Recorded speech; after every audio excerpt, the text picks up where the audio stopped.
Yeah. Asio j'aime be dia partageo ty vasty rehefa ianareo ty cover kely zay niketrehako ty a. Remix be izy a, cover tsy haiko intsony fiantsoana anazy a. Kiala kely ampiarahantsika amin'ireny tononkirany-drabosy reny a. Dia mahazako fahafinaretany daholo. Atolotra ho an'izay mankafy rehetra mihitsy a. Dia clique eo ny j'aime raha ohatra hoe rehevenareo le izy a. Zay rehevenareo, zay paozinareo, zay pasinareo tsy ataovy daholo a. Asivy commentaire koa raha ohatra hoe ianao.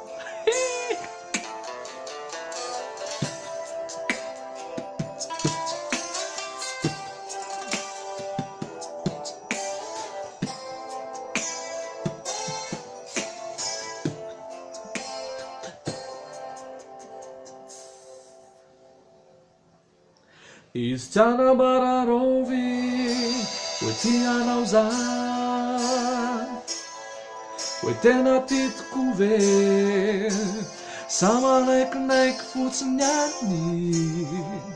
Izy tsy anambararovy zay tena andohany any, izy nefa tsy mandany fa to manaiky hatrany nefa ny ao an'eritreriny hoe lasanao ny fony, efa mbarany amin'ny fetsiny hoe tiany vatany tolomy. Zany atao mankeriny izy, zany angambany tiany atao ratsy, zay le karakely izy anakaneny androany ary joba vo masoratro andry, fa mbola taraiky tatia tany lavitra ty songora dia somary lasalasavina matsiaro andry dia ohatra mayamina tany dia mezakany tsy sady makafa tsy mety voafetra mampanembona zay hita masoko rehetrarehetra.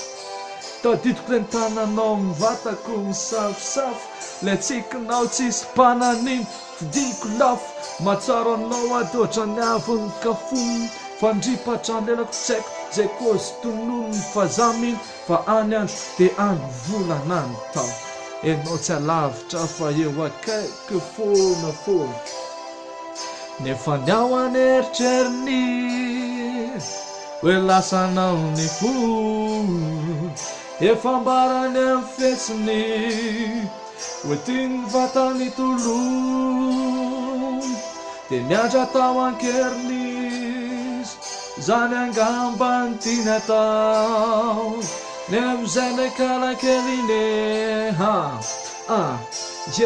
nataoko ty vazy ty mba hikoziko ny ato anatiko, zay rehetrarehetra mampanay azy tsy tatiko, la endrika mafinahitra mikozy tiako ianao, androany ianao milaza ndray fa hoe tsy maintsy andao, anaty zany azy mba iano ty irako ty, le feheza amboniky azo asoloko fity, ianao ny anjeliko any lavitra mandrapa, atonga ilay fotoana mbola ionako amina, zay pasinao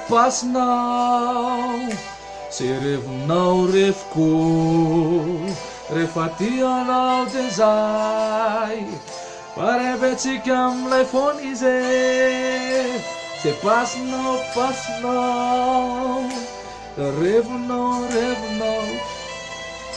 rehefa tianao dia zay, fa revetsika amilay foana izy, zay pasinao zay pasiko revenao, rehefa tianao dia zay, dia revetsika amilay foana izy. Vita tompoko.